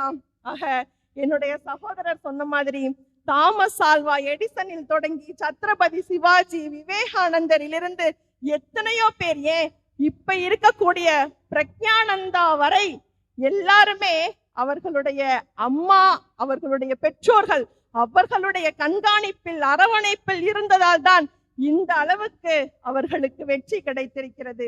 ஆகவே தங்கம் வாங்கி வாங்கி கொடுத்து பிள்ளைகளை மாற்றுவதை விட அவர்களுக்கு ஒரு நாள் அவர்கள் தோளில் தட்டி கொடுத்து பாருங்கள். வெள்ளி வாங்கி கொடுப்பதற்கு பதிலாக வாழ்க்கை என்றால் என்ன என்பதை அவர்களுக்கு சொல்லிக் கொடுங்கள்.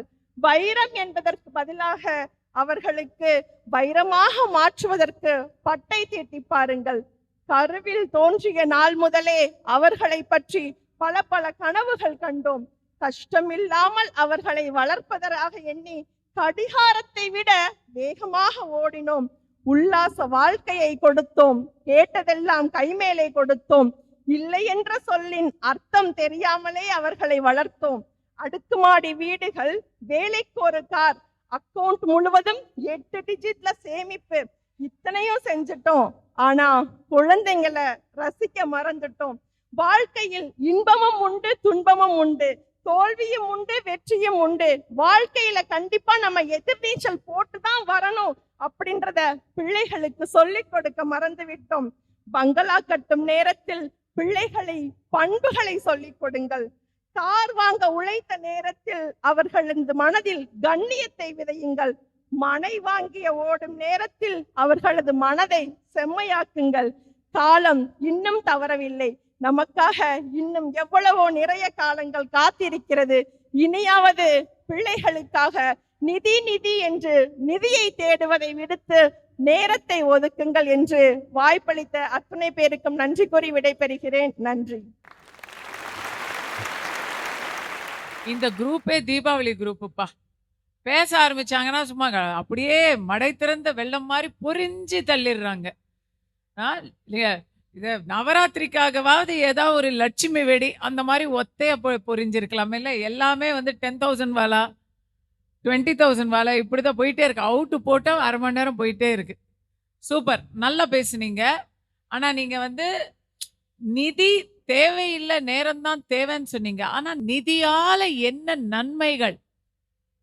நேரத்தை மட்டும் கொடுத்தா இல்லை, நான் தெரியாம தான் கேட்குறேன். இப்போ புதுசா கல்யாணம் ஆச்சு, மாச ஆரம்பத்துல சம்பள பாக்கெட்டுக்கு பதிலா புருஷன் வந்து பொண்டாட்டிக்கிட்ட, நான் இன்னைக்கு உனக்கு சம்பள பாக்கெட் கொண்டு வரல, அதுக்கு பதிலா வா, உன் கூட உட்காந்து நான் வந்து இன்னைக்கு நாள் முழுக்க கதை பேசுறேன், பாட்டு பாடுறேன்னு சொன்னேன். யாரா மதிப்பாங்களா? யாராச்சும் மதிப்பாங்களா? ஸ்கூல் ஃபீஸ் கட்ட வேண்டிய நேரத்துல நான் ஸ்கூல் ஃபீஸ் கட்டல, அதுக்கு பதிலா உங்க பள்ளிக்கூடத்துக்கு வந்து தலைமை ஆசிரியரோட உட்காந்து ஒரு 2 மணி நேரம் பேசுறேன்னு சொன்னா ஏதாவது நடக்குமா? ஸோ இந்த கேள்விகள்லாம் வந்துட்டே இருக்கு. இந்த கேள்விகளை நான் கேட்டுட்டேன்.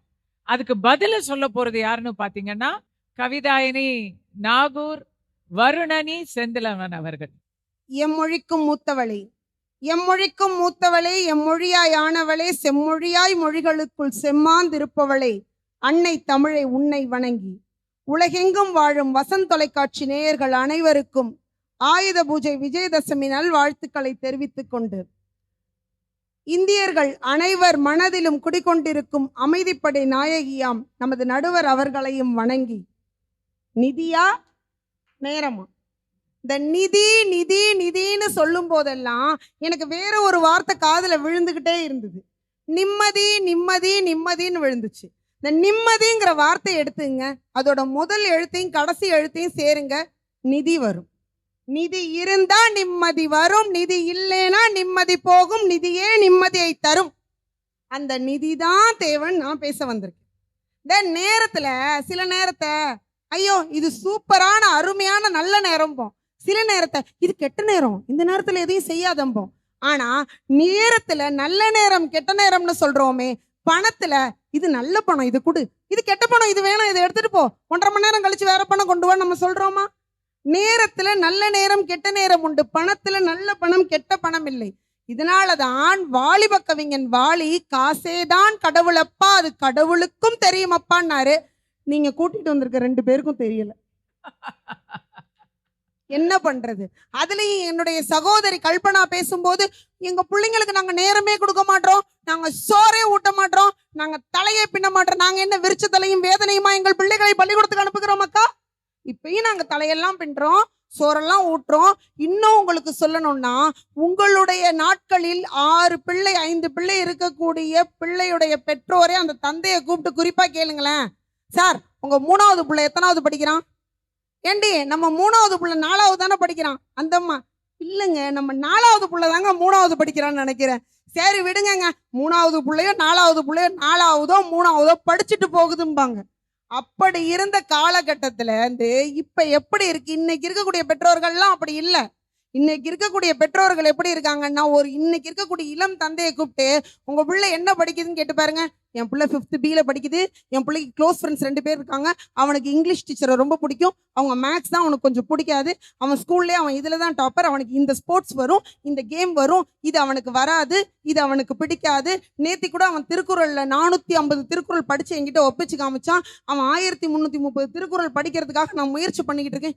இப்படி மூச்சு விடுங்க சார் மூச்சு விடுங்க சார்னு சொல்ற அளவுக்கு பிள்ளையின் வளர்ச்சியிலும் வாழ்க்கையிலும் துடிப்போட இருக்கக்கூடிய பெற்றோர்கள் நாங்கள் தான்.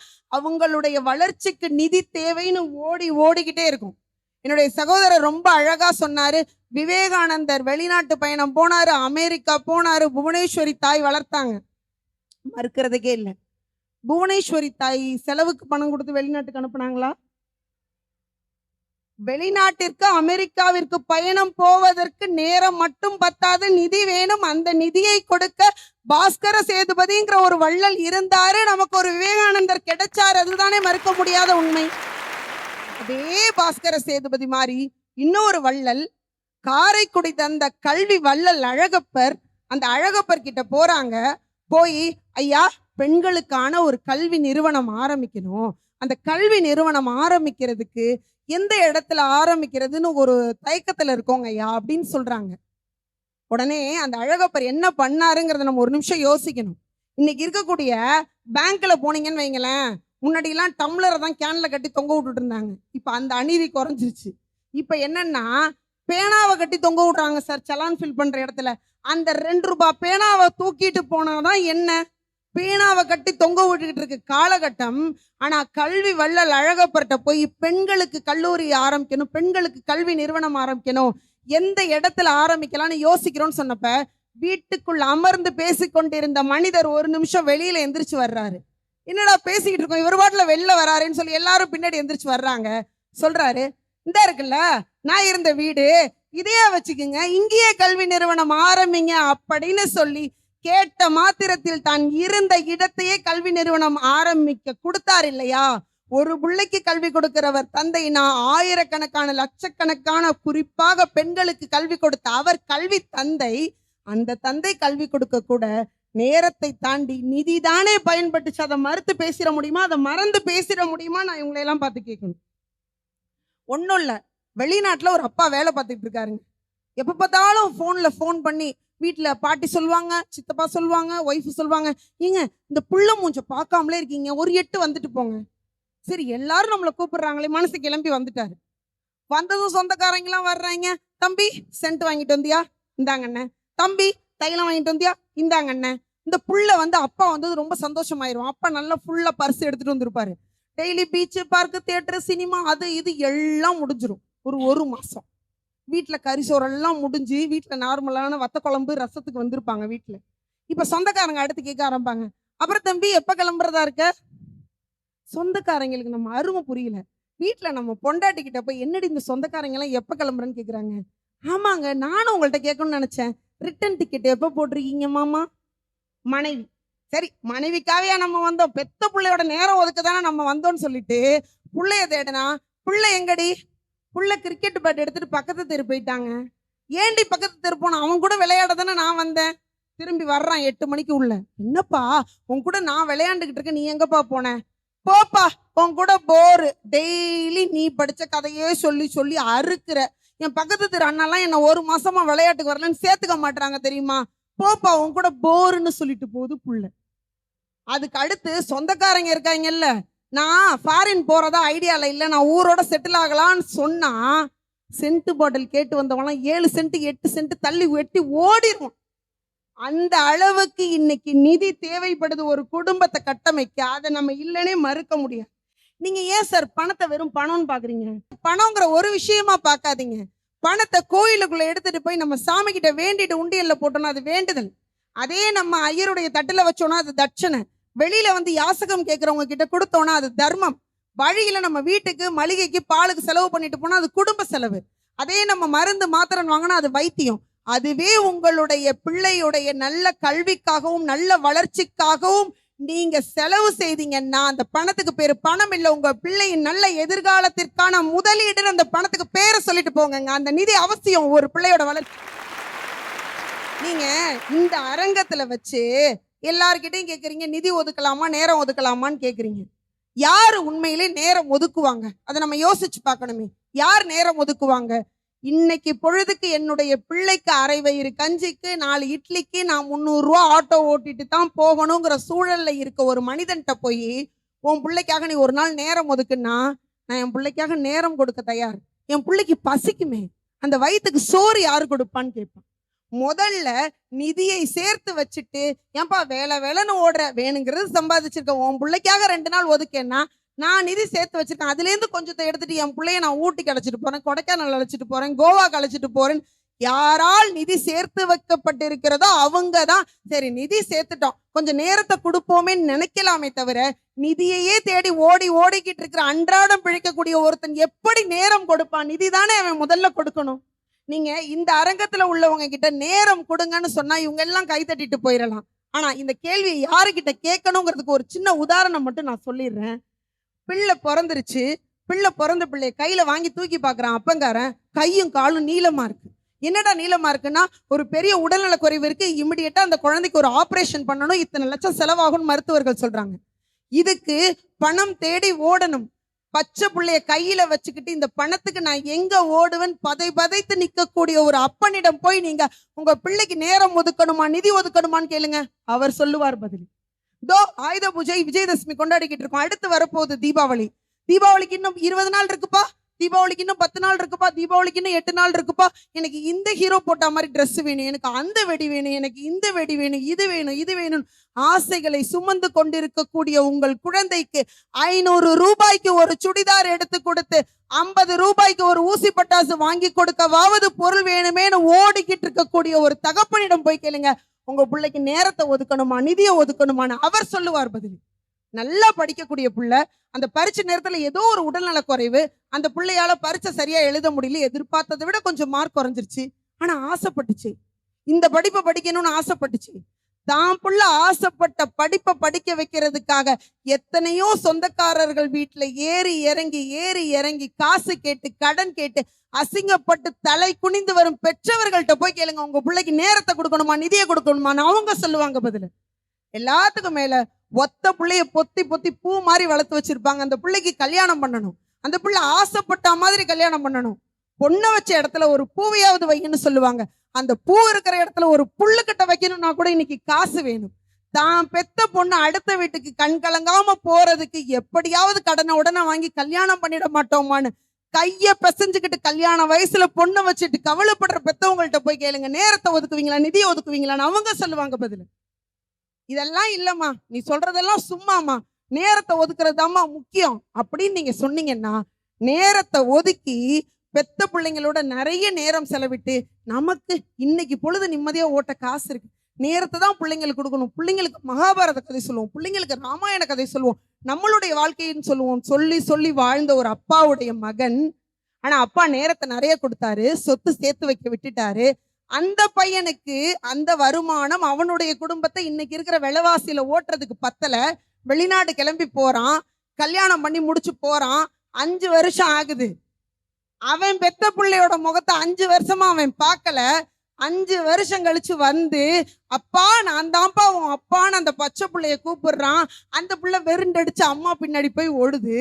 அந்த நிமிஷம் அந்த பையன் தன்னுடைய தந்தை, இன்னைக்கு தாத்தாவா இருக்கக்கூடிய அந்த தந்தையை பார்த்து கேட்கிறான், எப்பா என் கூட இருக்கிற நேரம் தான் முக்கியம்னு எனக்கு அவ்வளோ நேரத்தை கொடுத்தியேப்பா, எனக்கு கொஞ்சம் காசு பணம் நீ சேர்த்து வச்சிருந்தனா இன்னைக்கு நீ ஏன் கூட அத்தனை வருஷம் இருந்தனா, என் பெத்த பிள்ளையோட 5 வருஷம் அவன் முகத்தை பார்க்காம, அவன் கொஞ்சினதை பார்க்காம, அவன் நடந்ததை பார்க்காம, அவன் எச்சிலை பார்க்காம, இப்படி நான் இத்தனை ஆண்டு பாலைவனத்துல கஷ்டப்பட்டுட்டு வந்திருக்கேன். இந்த நிலைமை எனக்கு வந்திருக்குமாப்பா, அவ்வளோ நேரத்தை கொடுத்த நீ கொஞ்சம் காசை கொடுத்துருக்க கூடாதாப்பான்னு மூஞ்சுக்கு நேராக கேட்கும் ஒரு மகனின் கேள்வியை எதிர்கொள்ள திராணியற்று நிற்கும் ஒரு தந்தையின் இடத்தில் நின்று பாருங்கள்.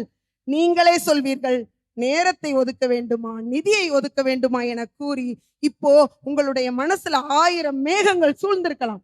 அந்த மேகங்களை எல்லாம் விலக்கி விட்டு ஒரு மிகப்பெரிய வெளிச்சத்தை நான் கொடுத்திருக்கேன். இந்த கேள்விக்கான பதிலை உங்களுடைய தீர்ப்பில் நீங்கள் வைப்பீர்கள். நாம் அத்துணை பேரும் வாழ்வதிலும் பொருள் வேண்டும், வாழ்வதற்கும் பொருள் வேண்டும், அந்த நிதியே அவசியம் என கூறி நல்ல வாய்ப்பளித்த ஜெயங்கொண்டம்பாள் சொந்தங்கள் அத்துணை பேருக்கும் நன்றி பாராட்டி விடைபெறுகிறேன். நன்றி, வணக்கம். வருணனி அவர்கள் பேசி முடிஞ்சதும் எல்லாருக்குமே அந்த கேள்விகள் மனசுல வருது இல்ல, உண்மையா வருது இல்ல?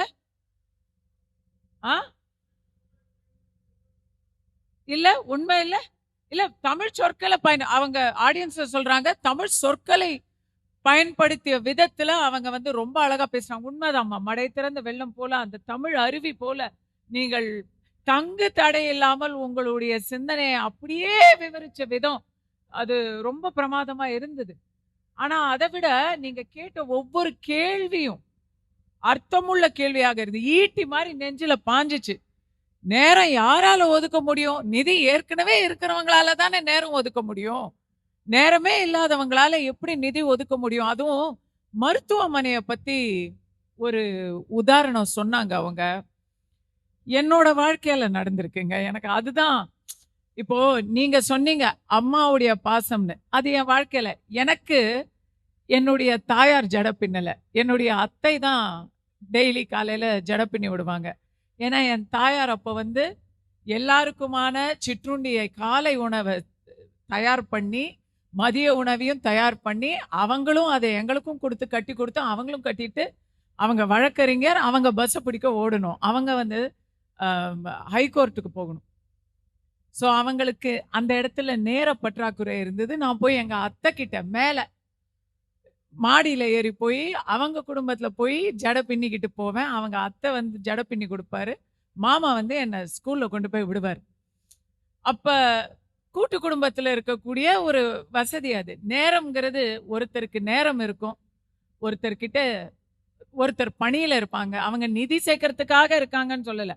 குடும்பம்னு வந்தால் அவங்களுக்கு வந்து வேலை இருந்துகிட்டே இருக்கும்.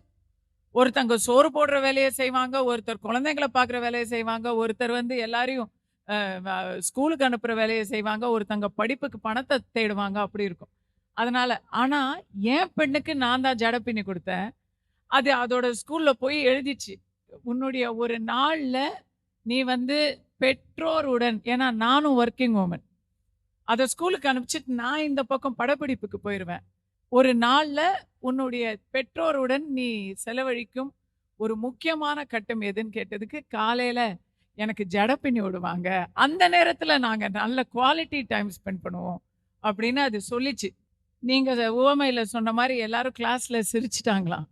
அப்ப டீச்சர் வந்து பாராட்டினாங்களாம். இல்ல, இன்னைக்கு வந்து நிதியையும் தேடி, பொருளாதாரத்தையும் தேடி, அதே நேரத்தில் நேரத்தையும் ஏதோ ஒரு இடத்தில் தேடி கொடுக்கிறார்கள் பாருங்கள் பெற்றோர்கள். அவர்களுக்கு மிகப்பெரிய பாராட்டுக்களை கொடுக்கிறோம் அப்படின்னு சொன்னாங்களா. 2 பெற்றோர் வளர்க்கறது வேற, ஒரே பெற்றோர் வளர்க்கறது வேற. 2 பெற்றோர் வளர்க்கறதே வந்து குடும்பத்துல இவங்க சொன்னது என் இதுல நடந்திருக்கு. இதே பொண்ணோட நடந்திருக்குங்க. இந்த இடத்துல நான் சொல்றேன். அந்த பொண்ணுக்கு ஒரு தீராத நோய், புற்றுநோய் வந்துருச்சு. பெரிய செலவு, 7.5 வருஷ சிகிச்சை. அப்ப அதுல முதல் 2 வருடங்கள் வந்து ஆஸ்பத்திரியிலே தான் இருக்கணும், வீட்டுக்கு கூட்டிட்டு போக முடியாது. ஆஸ்பத்திரியில நான் அங்கேயே தான் உட்காந்துருக்கேன். ஏன்னா இது வந்து வெளிநாட்டுல நடக்குது. நான் வந்து எனக்கு வேற என்ன இருக்கு, நான் அங்க போய் ஆஸ்பத்திரியில உட்கார்ந்துருக்கிறேன். அவ வந்து படுக்கையில இருக்கிறா, மருத்துவமனை படுக்கையில. நான் வந்து அங்க ஒரு சோஃபா இருக்கும். அந்த சோஃபா தான் எனக்கு வந்து வீடு, கட்டில், எல்லாமே அதுதான். அந்த சோஃபா தான் எனக்கு. அங்கேயே தான் நான் உட்கார்ந்துருந்தேன். 2.5 வருஷம் அங்கேயே தான் நான் உட்கார்ந்துருந்தேன். அவளை குளிப்பாட்டுறது, அவளுக்கு ஊசி போட்டா எந்திரிக்கிறது, அவளை பார்த்துக்கிறது தான் என்னுடைய பொறுப்பு. ஆனா அந்த ஆஸ்பத்திரிக்கு மாசம் மாசம் வர்ற பில்ல கட்டுறது என் கணவருடைய பொறுப்பு. அவர் ஒவ்வொரு நாளும் திட்டுவாரு. என்ன திட்டுவாருன்னா, நீ எனக்கு என்ன நடக்குதுன்னு சொல்ல மாட்டேங்கிற, எனக்கு வாட்ஸ்அப்ல நீ மெசேஜ் அனுப்ப மாட்டேங்கிற, போட்டோ அனுப்ப மாட்டேங்கிற. நான் இங்க இவ்வளவு கவனிப்புனா இல்ல உட்காந்து அவருக்கு வந்து படம் எடுத்து அனுப்பிச்சிட்டு இருப்பேனா. அவர் என்னன்னா, நான் இங்க அவளை பார்க்க முடியாம, நான் வேலை செஞ்சாதான் இதுக்கு செலவை கட்ட முடியும். நான் இங்க நிம்மதியா வேலை செய்யணும்னா நீ எனக்கு அங்க நீ உன் செலவிடுற நேரத்துக்கான படங்களை எனக்கு நீ அந்த ஆதாரத்தை நீ எனக்கு அனுப்பிச்சிட்டே இருக்கணும். நான் இங்க உட்கார்ந்து என்ன நடக்குதுன்னு தெரியாம என்னன்னு நான் துடிக்கிறேன் அப்படின்னு சொல்லுவாரு. எதுக்கு சொல்ல வரேன்னா, அங்க நிதியை தேடினவருக்கு நேரம் இல்லையேங்கிற கவலை, நேரத்தை கொடுத்த எனக்கு நிதி எப்போ வரும் அப்படிங்கிற கவலை. நிதியை தேட நேரம் இல்லை, எனக்கு நேரம் இல்லை, நிதி இருக்கு. அவருக்கு ரொம்ப சோதனையால காலகட்டம் அது. அது எனக்கு நினைவு வந்துருச்சுங்க நீங்க சொல்லும் பொழுது. இதுல என்ன நேரத்தை மட்டும் நான் செலவு பண்ணியிருந்தா என் பொண்ணு பொழைச்சு வந்திருப்பாளா? நேரத்தை மட்டும் நான் போய் அங்கேயே உட்காந்து டாக்டருங்க காலையெல்லாம் பிடிச்சி ஆஸ்பத்திரியிலே சுத்தி இருந்தா என் பொண்ணு பொழைச்சு வந்திருப்பாளா? அதற்கான தேவையான எந்த ஆஸ்பத்திரின்னு கண்டுபிடிச்சு, அங்க எந்த மருந்துன்னு கண்டுபிடிச்சு, அதற்கான பொருளாதாரத்தை உண்டு பண்ணி, இப்படி ஒவ்வொரு இடத்திலும் நிதி அப்படிங்கிறது வந்துச்சு. இன்னும் சொல்ல போனா, இந்த சிகிச்சை தான் இவளுக்கு அப்படின்னு சொல்லக்கூடிய இடத்துல எங்களுக்கு ஒரு எக்ஸ்போஷர் இருந்தது இல்லையா? அம்மாவுக்கும் அப்பாவுக்கும் படிப்பறிவே இல்லாம கிணத்துக்குள்ள தவளையா இருந்திருந்தா, எங்களுக்கு வந்து வாயை கட்டி வயிற்ற கட்டி எங்க பெற்றோர் ஒரு நல்ல ஒரு கல்வியை எங்களுக்கு கொடுக்காம இருந்திருந்தா, எங்களால அடுத்த கட்டத்துல அந்த குழந்தையோடைய உயிருக்காக போராடி இருக்கிற சக்தி கிடைச்சிருக்காது. சோ கல்வி அப்படிங்கும் பொழுது எஸ், அரசு கல்வி தருது. ஆனா அரசு அப்படிங்கறத தாண்டி நம்ம எல்லாருக்கும் யதார்த்தம் அப்படின்னு வரும்போது, அது கல்வியாக இருக்கட்டும், அடிப்படை ஒரு குழந்தை பிறப்பதிலிருந்து அடிப்படையான விஷயங்கள் ஒவ்வொரு இடத்துலையும் நிதி என்பது மறுக்க முடியாத ஒரு யதார்த்தமாக இருக்கிறது. நீங்க 3 பேர் பேசும்போது அவர் நகைச்சுவா பேசிட்டு இருந்தாரு. சினிமாவுக்கு அனுப்புனா அதுல வர்ற மகிழ்ச்சியை வந்து எங்க நாம கண்டுபிடிக்க முடியும் அப்படி கேட்டாரு. அதுக்கும் என் வீட்டுல கதை இருக்குங்க. அதுக்கும் என் வீட்டுல இருக்கு. என்னுடைய தாயுடைய ஒன்று விட்ட தம்பி, எனக்கு வந்து மாமா முறை. அவர் வீட்டுல வந்து அவர் சினிமா பைத்தியம். ஸ்கூலுக்கு போகாம கட்டடிச்சுக்கிட்டு தியேட்டருக்கு போயிடுவாரு. அவங்க அப்பா அவரை பெரிய டாக்டர் ஆக்கணும் அப்படின்னு, அவங்க அப்பா டாக்டர், அவர் பெரிய டாக்டர் ஆக்கணுங்கிற கனவோட வளர்த்துட்டு இருக்காரு. அம்மா வந்து கேட்கும் போதெல்லாம் காசு கொடுத்து அனுப்பிச்சிருவாங்க. இவர் வந்து ஸ்கூலுக்கே போறது இல்ல, சினிமா தியேட்டருக்கு போய் டெய்லி ரிலீஸ் ஆகிற படத்தை எல்லாம் பார்த்துடுறது. அதனால எல்லா பரீட்சையிலையும் வந்து அவர் வந்து ஒரு கோழி பண்ணை தான் வச்சுக்கிட்டு இருந்தாரு. அதனால அப்பா வந்தா உடனே பெல்ட்டை உருவி அடிப்பாரு. அதுவும் தவறு. அந்த அப்பா போய் நிதியை மட்டுமே சேகரிச்சுட்டு, அவர் டாக்டர், அவர் நிதியை மட்டும் சேகரிச்சான்னு சொல்ல முடியாது, மருத்துவர். அவர் எத்தனையோ பேருடைய உடல் நலத்தை, உயிரை அவர் வந்து காப்பாத்தி கொடுத்துருக்காரு. ஆனா வீட்டுக்கு வந்தா பிள்ளைங்க என்ன செய்யறாங்க அப்படிங்கிறத அந்த கவனிக்க வேண்டிய நேரத்துல அவர் கவனிக்க தருவிட்டார். பிள்ளைய மட்டும் கவனிக்கல, அவர் எந்த இடத்துல நேரத்தை செலவு பண்ணிருக்கணும்? இப்படி ஒரு மோசமான தாய், அவங்க அன்புன்னு நினைச்சு எவ்வளவு பெரிய தப்பு பண்ணிருக்காங்க பாருங்க. குழந்தை கேட்டதையெல்லாம் மனசு கோணாம செய்யறோம்னு நினைச்சு அந்த அம்மா என்ன பொய் சொல்லுவாங்க. எங்கடா போயிட்டு வர்ற அப்படின்னு இவர் பெல்ட்டோட வெயிட் பண்ணும்போது ஐயோ பிள்ளைய காப்பாத்தணும்னு சொல்லி விதவிதமா பொய் சொல்லி காப்பாத்தி விட்டுருவாங்க பிள்ளைய. கடைசி வரைக்கும் அவர் இன்னைக்கு ஏதோ ஒரு பிசினஸ், அது ஏதோ ஒரு அளவுக்கு நல்லபடியா இருக்கிறாங்களே தவிர அவருடைய வாய்ப்புகளை அவரே கெடுத்துக்கிட்டாரு அப்படின்னு தான் சொல்லணும். அதனால காசு கொடுத்தேன், நீ போய் என்ஜாய் பண்ணு. இன்னைக்கு தேதிக்கு நாட்டுல என்ன நடக்குது தெரியும்ல? பள்ளிக்கூடத்துக்கு வெளியவே போதை மருந்து வித்துக்கிட்டு இருக்கான். காசே கொடுக்க கூடாது. செல்வம் அப்படிங்கிறதுக்கு நீங்க சொன்னீங்களே, அதெல்லாம் இல்ல. செல்வன் செல்வி அதெல்லாம் இல்ல. செல்வம்னு சொன்னா செல்வது செல்வம், அது செல்லும் வரும். பணம் போனா பரவாயில்லைங்க, திருப்பி புடிச்சுக்கலாம். நேரம் போனா வருமா? எங்க இருந்து போய் பிடிக்கிறது? ஐயையோ இன்னைக்கு நான் இவ்வளோ பணம் கொடுக்குறேன், அந்த நேரத்தை திருப்பி கொடு, ரீஃபண்ட் கொடு, நேத்து ரீஃபண்ட் எனக்கு கொடு, நான் பணமா எனக்கு கொடுத்துட்டேன், இன்னைக்கு நான் பணம் சம்பாரிச்சிட்டேன், அந்த பணத்தை கொடுக்குறேன், நீ எனக்கு நேத்து இன்னைக்கு கொடு, நேத்து எப்பொழுத கேட்டா வருமா? வராது இல்ல. செல்வம் என்றால் செலவு, நேரம் என்றால் வரவு. கணக்கு புத்தகத்துல செலவு சைடுல நீங்க செல்வத்தை எழுதுவீங்க, ஆனா வரவு முதலீடு அப்படின்னு நீங்க சொன்னீங்க. நிதி இல்லம்மா முதலீடு, நேரம் தான் முதலீடு. நிதி என்பது அந்த முதலீடால் வரக்கூடிய லாபம், வரவு, வருமானம் அப்படியெல்லாம் வச்சுக்கலாம். ஆனா வருமானம் முக்கியமா மானம் முக்கியமா அப்படின்னு கேட்டா எல்லாரும் எதை சொல்லுவீங்க? மானத்தை வித்து வருமானம் தான் வேணும். யாராச்சும் சொல்றீங்களா? வருமானம் இல்லைனாலும் பரவாயில்ல, மானத்தோட அறவயிறு கஞ்சியாவது குடிச்சுக்க இருந்துக்கலாம்யா, சொல்றோமா இல்லையா? இத அவ்வை ரொம்ப அழகா சொல்லியிருக்காங்க. எவ்வளவு நிதி போதும் யா? உங்களுக்கு 1000 நிதி போதுமா? 10,000 நிதி போதுமா?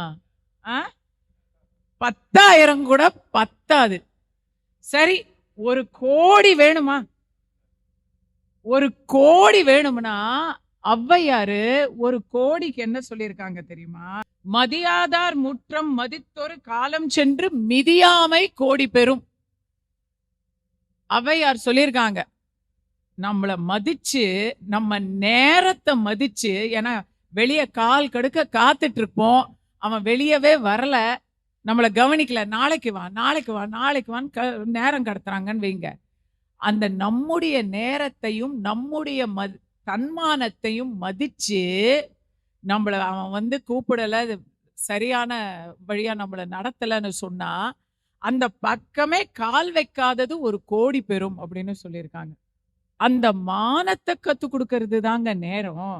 நீங்க சொல்ற மாதிரி மகிழ்ச்சியை வாங்கி கொடுக்கிற நிதி அந்த இடத்துல எனக்கு பெருசா தெரியல.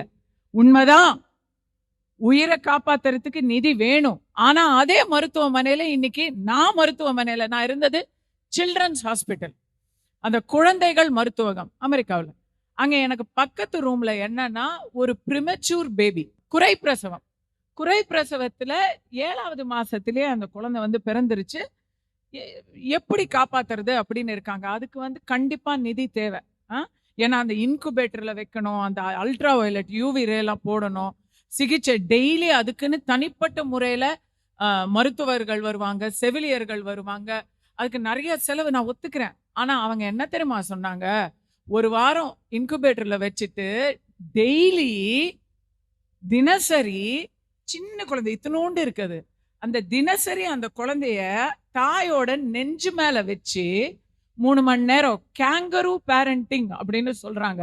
ஒரு கங்காரு குட்டி எப்படி ஒரு தாய் கங்காரு எப்படி தன்னுடைய வயிற்று பைக்குள்ள குட்டிய வச்சு காப்பாத்துதோ, அதே போல கையால இப்படி அணைச்சு உங்களுடைய நெஞ்சு, உங்களுடைய இதய துடிப்பு, தாயுடைய இதய துடிப்பு கேட்குமாறு அந்த குழந்தைய தினசரி காலையில 2 மணி நேரம், மாலையில 2 மணி நேரம் வச்சு அந்த குழந்தைய பார்த்துக்க சொன்னாங்க. அதுதான் இன்குபேட்டரை விட, மருந்தை விட, யூவி ரேயை விட, அந்த மருத்துவமனையில இருந்த எத்தனை பெரிய பெரிய படிப்பு படிச்சவங்களை விட அந்த தாயுடைய அந்த இதய துடிப்பு தான் அந்த குழந்தையுடைய உயிருக்கு மிக முக்கியம் அப்படின்னு அவங்கெல்லாம் மெத்த படிச்சவங்க சொல்றாங்க.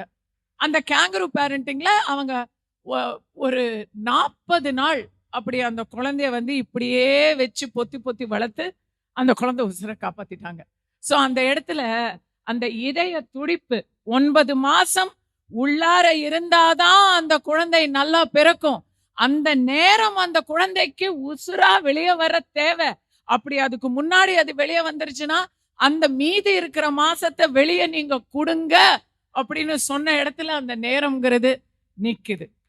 படிப்பு, கல்வி, மறுபடியும் நீங்க சொன்னதை நான் ஆமோதிக்கிறேன். யதார்த்தம் அதான். பிள்ளைங்க நல்லா படிக்கணும்னா நம்ம இன்னைக்கு வந்து லட்சக்கணக்கில் கொடுக்க வேண்டியிருக்கு. உண்மைதான். செலவுங்கிறத பார்த்தா படிப்புங்க கல்வியா செல்வமா வீரமா அப்படின்னு கேட்டா எங்க போறது இல்லைங்களா? ஆனா நான் என் பிள்ளைய அனுப்புறேங்க. ஏன்னா எனக்கு வந்து தெலுங்கு தெரியாது, வச்சு எழுத படிக்க தெரியாது. நல்லா பேசுவேன், எழுத படிக்க தெரியாது. தெலுங்கானால பள்ளிக்கூடத்துக்கு அமுச்சிக்கிட்டு இருக்கேன் பிள்ளைய. எனக்கு தெரியாது. நான் டியூஷனுக்கு அனுப்புறேன். டியூஷனுக்கு போறான் வர்றான், நிதியை நான் கொடுத்துடுறேன். ஹிந்தி டியூஷனுக்கு போறான் வர்றான், நிதியை நான் கொடுத்துடுறேன். அட்லீஸ்ட் ரகு தாத்தா அப்படிங்கிற அளவுலையாவது ஹிந்தி பேசுவானான்னு பார்த்தா அது கூட பேச மாட்டேங்கிறான்.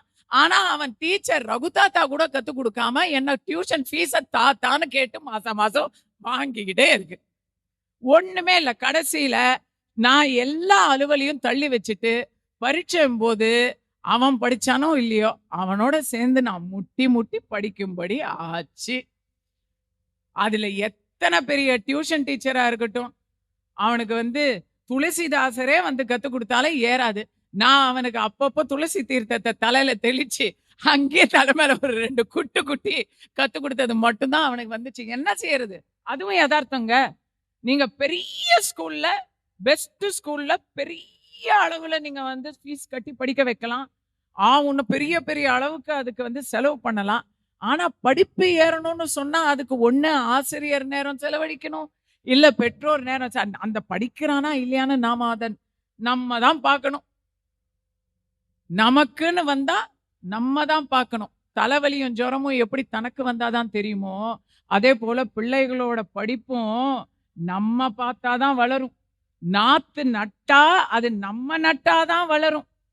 யாரோ ஒருத்தர் வயல்ல போய் யாரோ ஒருத்தர் நடுறத நாம வந்து காசு கொடுத்து பார்த்தா எப்படி நம்ம வயல்ல நெல் வளரும் இல்லையா? அதனால இந்த டியூஷன், ஸ்கூல் ஃபீஸ் போன்ற எல்லாத்த விட வீட்டிலேயே சத்ரபதி சிவாஜிக்கும் சரி, விவேகானந்தருக்கும் சரி, காந்திக்கும் சரி, எடிசனுக்கும் சரி, எடிசனை ஸ்கூல்ல இருந்து அமிச்சிட்டாங்களாம், இந்த ஸ்கூலுக்கு நீ லாய்க்கு இல்லைன்னு. ஸ்கூல் என்னடா ஒன்ன லாய்க்கு இல்லைன்னு சொல்றது? அந்த ஸ்கூல் உனக்கு லாய்க்கு இல்லைன்னு சொல்லி சேலஞ்ச் எடுத்து எடிசனை உருவாக்கியவர் ஒரு தாய். அந்த நேரத்தை நம்ம செலவழிச்சுத்தான் தீரணும். நெப்போலியன் சொன்னது போல, எனக்கு நல்ல தாய்களை தாருங்கள், நான் உங்களுக்கு ஒரு நல்ல நாட்டை காட்டுகிறேன் அப்படின்னு சொன்னானாம். எனக்கு நிறைய நிதியை கொடுங்க, நான் உங்களுக்கு ஒரு நல்ல ராஜ்யத்தை கொடுக்குறேன்னு அவன் சொல்லல. ஏன்? நிதி தேவையில்லையா நெப்போலியனுக்கு? அவன் படை வீரர்களுக்கு சம்பளம் தர வேணாமா? போற இடத்துல எல்லாம் வந்து எல்லா இடத்துலயும் படை எடுத்து போய் எத்தனையோ இடங்களை வந்து அவரு ஜெயிச்சவரு. நிதி கண்டிப்பா வேண்டான்னு சொல்லல. ஆனா அந்த நிதியை தேடுற வழி நெப்போலியனுக்கு தெரியும். நல்ல தாயின் நேரத்தை நெப்போலியனால் உண்டு செய்ய முடியாது. அதனால எவ்வளவுதான் நிதி முக்கியம் அப்படின்னு சொன்னாலும், என் சொந்த அனுபவத்தையும் சேர்த்து சொல்றேன், இங்க பேசினவங்களையும் சேர்த்து சொல்றேன். நீங்க சொன்னதுல என் மனசு மாறிடுச்சுமா. உண்மை, மனசு மாறிடுச்சு. நீங்க ரொம்ப நல்லா பாயிண்டா எடுத்து வச்சுங்க. இங்க ஆடியன்ஸ் உடைய ரியாக்ஷன் அதுக்கான சான்று. அது வரைக்கும் நேரம் தான் சொன்னவங்க ஒருவேளை ஆமா இல்ல அப்படின்ற அளவுக்கு யோசிச்சுட்டாங்க. இருந்தாலும் இந்த தீர்ப்பை நான் சொல்ற வரைக்கும் அவங்க நேரத்தை, பொன்னான நேரத்தை பாருங்க. நேரம் கூட பொன் போன்றது. நிதி, நேரமே ஒரு பொன் தான். அதுவே வந்து ஒரு விலை மதிக்க முடியாத ஒரு விஷயம். அந்த பொன்னான நேரத்தை இங்க அவங்க வந்து செலவிட்டு எனக்காக காத்திருக்காங்க, நமக்காக காத்திருக்காங்கன்னு சொன்னா எதனால? மணி மணி மணி இல்ல, மணி. ஒவ்வொரு மணி துளி, நீங்கள் செலவழிக்கும் ஒவ்வொரு மணி மணி மணி நேரம்தான். பெற்றோர்கள் பிள்ளைகளை வளர்ப்பதில் கவனம் செலுத்த வேண்டியது முக்கியம். அவர்களை வளர்க்க பணம் தேவையில்லை, மனம் மிக முக்கியம், நேரம் மிக முக்கியம் என்று நான் தீர்ப்பு சொல்கிறேன். அந்த வகையில் நேரம் என்ற அணியில் பேசியவர்கள் என்னுடைய பாராட்டுகளையும் தெரிவித்துக் கொள்கிறேன். மிக அழகாக பேசிய நிதி என்று பேசியவர்கள், நேரம் என்ற தீர்ப்பு இருந்தாலும் உங்களுடைய விவாதத்துக்கு என்னுடைய பாராட்டை தெரிவித்துக் கொள்கிறேன். நேரமா நிதியா? நேரமே நேரமே நேரமே என்று தீர்ப்பளித்து இந்த நிகழ்ச்சிக்கு வாய்ப்பளித்த அனைவருக்கும் நன்றி கூறி, இந்த நிகழ்ச்சியை கண்டு களித்துக் கொண்டிருக்கும் உலகம் முழுதும் வியாபித்திருக்கும் வசந்த் டிவி நேயர்கள் அனைவருக்கும் மீண்டும் விஜயதசமி நல்வாழ்த்துக்களை கூறிக்கொண்டு விடைபெறுகிறேன். வணக்கம்.